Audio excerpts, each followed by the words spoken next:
Poco antes de que naciera Jesús, el emperador romano César Augusto decidió que se llevara a cabo un censo en todo el Imperio Romano, incluida la tierra de Israel.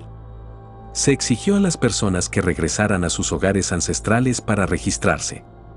Para José y María, eso significaba dejar Nazaret, que está en el distrito norte de Galilea, y viajar a Belén, que está en la región sur llamada Judea. Después de que llegaron a Belén, María estaba lista para dar a luz a Jesús. Entonces José y María fueron a un pesebre porque no pudieron encontrar otro alojamiento. Era un pesebre, donde se guardan los animales, lo que sirvió como el lugar de nacimiento humilde para Jesús. Belén es una ciudad importante para la profecía del Mesías. El rey David, quien gobernó Israel alrededor de 1000 años antes del tiempo de Jesús, nació en Belén. Y el profeta Miqueas, que vivió unos 700 años antes de Jesús, anunció que Belén sería el lugar de nacimiento del Mesías. La estrella de Belén atrajo a visitantes del este. Estos visitantes creyeron que la estrella marcó el nacimiento de un nuevo rey. Tal vez los visitantes estaban familiarizados con las profecías de la Biblia y entendieron que un rey Mesías nacería en Israel y que tendría un impacto en el mundo entero. Pero Israel ya tenía un gobernante, Herodes el Grande. Él no era un verdadero rey, pero había sido nombrado por los romanos para gobernar a los judíos en la tierra de Israel. Herodes fue descrito como un asesino que ordenó la muerte de muchos de los miembros de su propia familia. Cuando Herodes descubrió que los visitantes esperaban encontrar y adorar al rey recién nacido, Herodes ordenó la muerte de cada niño en Belén, con la esperanza de matar al rey del que hablaban los visitantes. Un ángel advirtió a José de los planes de Herodes para asesinar a los niños pequeños de Belén.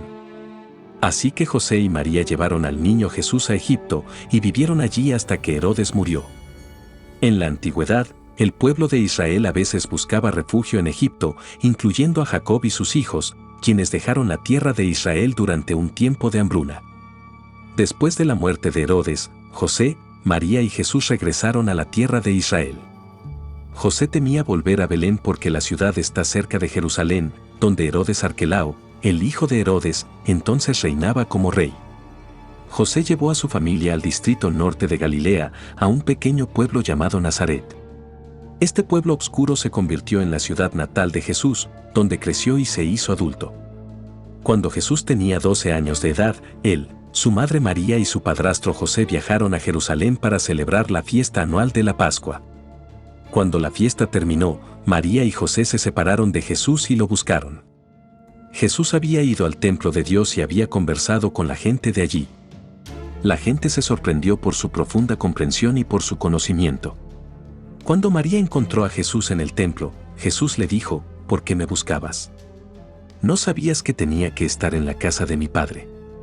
Cuando Jesús cumplió 28 años, dejó la tranquila vida de Nazaret y se encontró con las multitudes que se habían reunido en el Jordán para ver a Juan bautizando a otras personas. Una vez allí, Jesús le pidió a Juan que lo bautizara. Juan no se sintió cómodo con esa petición, y se resistió diciéndole a Jesús, «Yo soy el que necesita ser bautizado por ti, y tú vienes a mí». Sin embargo, Jesús convenció a Juan recordándole que su bautismo era importante dentro del plan de Dios. Por eso, Juan procedió a bautizarlo. Juan sumergió a Jesús en las aguas del río Jordán. Justo en el momento en el que Jesús subió del agua, sucedieron dos cosas. El cielo se abrió, el Espíritu Santo descendió sobre Jesús en forma de paloma y permaneció sobre él. Se oyó una voz del cielo que dijo, «Este es mi Hijo amado, estoy muy complacido con él». Juan el Bautista tuvo la certeza de que Jesús era el Hijo de Dios, el Mesías prometido. Después que Jesús se bautizó, el Espíritu Santo lo dirigió al desierto. No comió nada en 40 días y 40 noches, por eso tenía mucha hambre. Entonces llegó él, Satanás, a tentar a Jesús. Primero le dijo, «Si de verdad eres el Hijo de Dios, di a estas piedras que se conviertan en pan». Pero Jesús le respondió, «Está escrito que las personas no solo necesitan comida para vivir. También necesitan escuchar todo lo que dice Dios». El diablo desafió a Jesús con otra tentación, «Si de verdad eres el Hijo de Dios, salta desde lo más alto del templo. Está escrito que Dios enviará a sus ángeles para salvarte». Pero Jesús volvió a responder, «Está escrito que no debes poner a prueba a Dios». Por último, Satanás le mostró todos los reinos del mundo con sus riquezas y gloria, y le dijo, te daré todos estos reinos y su gloria si me adoras una sola vez. Pero Jesús le respondió, vete Satanás. Está escrito que hay que adorar solo a Dios. Así que el diablo sin conseguir nada se fue. Cuando regresó de esta prueba, comenzó a enseñar con fervor. Con el tiempo, Juan Bautista comenzó a tener problemas con las autoridades. Fue hecho prisionero y más tarde asesinado. Jesús quedó solo, donde Juan había predicado un futuro de fuego y azufre. Él tomó una línea más blanda poniendo de relieve la dulzura, la gracia y la misericordia de Dios. Una o dos veces en su vida, pareció aceptar el infierno eterno para los no creyentes, pero estos ejemplos son raros. Llevó sus enseñanzas desde el desierto a las sinagogas y a las calles de la ciudad. Tenía un magnetismo que atraía a la gente y enseñaba por medio de parábolas simples historias en cuya interpretación era casi imposible equivocarse. Jesús se diferenció de Juan Bautista en otra cosa. Mientras el segundo vivía como una seta, subsistiendo gracias a langostas secas y miel y vistiendo pieles de animales, Jesús era gregario y fácilmente se contactó con grupos de todos los niveles sociales. En efecto, su primer milagro lo realizó en una boda donde los huéspedes habían acabado el vino. Jesús dijo, llenen las tinajas de agua. Y cuando el agua fue probada, la gente se sorprendió al descubrir que era vino. No estaba en contra de relacionarse con hombres ricos en los banquetes ni desdeñaba la compañía de taberneros y pecadores, pero estaba más que nada dedicado a los pobres y los humildes y basó sus principios en ellos. El pueblo se reunía en torno a él. Su mensaje era simple, su modo de expresarse, directo.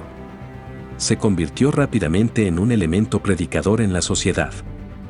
Claro que debe entenderse que la atmósfera de Jerusalén era propicia. Los judíos estaban preparados para cierta llegada, pero no estaban preparados para recibir a Jesús.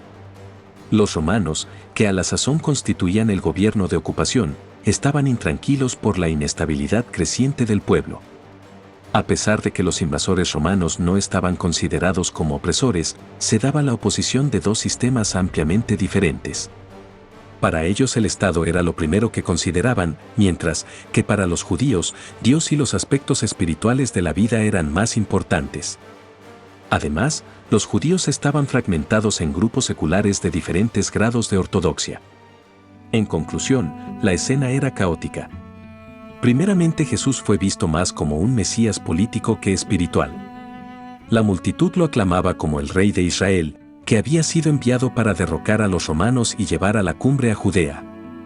Esta opinión cambió, sin embargo, cuando comenzó a atacar algunas leyes judías y violentamente a los fariseos, que eran sus defensores.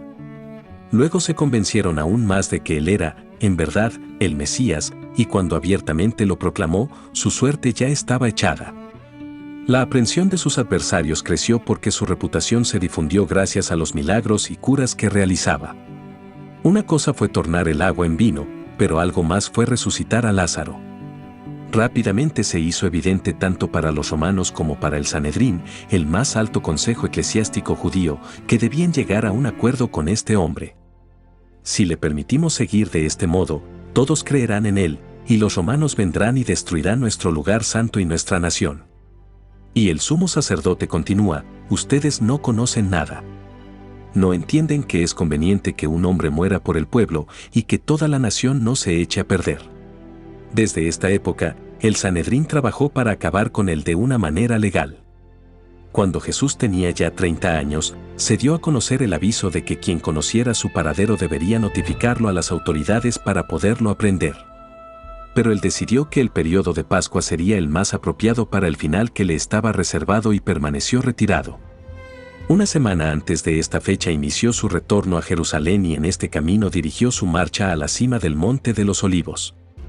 Se encontró con una multitud de peregrinos que lo escoltaron en una solemne procesión, esperando que interviniera a su favor.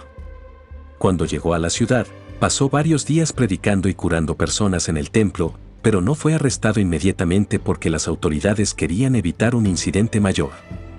En lugar de esto, urdieron una forma de aprenderlo silenciosamente. Fue en este momento que Judas Iscariote ofreció sus servicios por 30 monedas de plata. Jesús y sus discípulos se reunieron para celebrar la cena de Pascua en la casa de un amigo en Jerusalén. Estaba enterado que uno de los discípulos presentes lo había traicionado y abiertamente acusó a Judas durante el transcurso de la noche. Estaba aparentemente conforme con lo que él sabía que debía ocurrir, pero ansioso porque pasara de acuerdo a lo que pensaba. Cuando la cena terminó, él y sus seguidores salieron de la ciudad hacia el huerto de Getsemaní, donde se escondieron para evitar que lo arrestaran de forma inmediata. Pero un destacamento de soldados del templo lo encontró, y cuando Judas, besándole una mejilla, lo identificó, fue arrestado y llevado nuevamente a la ciudad para su juicio. Estaba todavía oscuro cuando se presentó ante Caifás. Los judíos estaban tan ansiosos de iniciar el juicio que ya habían escuchado declaraciones contra Jesús. Cuando Caifás le preguntó, ¿eres tú el Mesías, el Hijo de Dios? Se dice que Jesús dijo, sí, lo soy. Esto fue justo lo que necesitaban. Se reunieron nuevamente en la mañana y pronunciaron un veredicto que lo encontraba culpable de blasfemia, en aquel momento un delito capital. Sin embargo, había un problema. El pronunciamiento de una sentencia de este tipo no era privativo de la autoridad del Sanedrín desde que el procurador romano, Poncio Pilatos, era la máxima autoridad en la ciudad. Este hombre tenía fama de ser duro, pero no estaba convencido de que lo hecho por Jesús justificara tan severa sentencia y tampoco estaba preocupado de que ésta se cumpliera. No obstante, el Sanedrín lo presionó políticamente. El gobernador romano Poncio Pilato no estaba seguro, puesto que no veía ningún crimen cometido por Jesús. Pero aún así, prefirió darle a la gente lo que a gritos pedía, y eso era la muerte de Jesús. Pilato se lavó las manos delante de la multitud para demostrar simbólicamente que él no tenía nada que ver con el derramamiento de sangre, e inmediatamente dejó que tomaran a Jesús para ser castigado y azotado.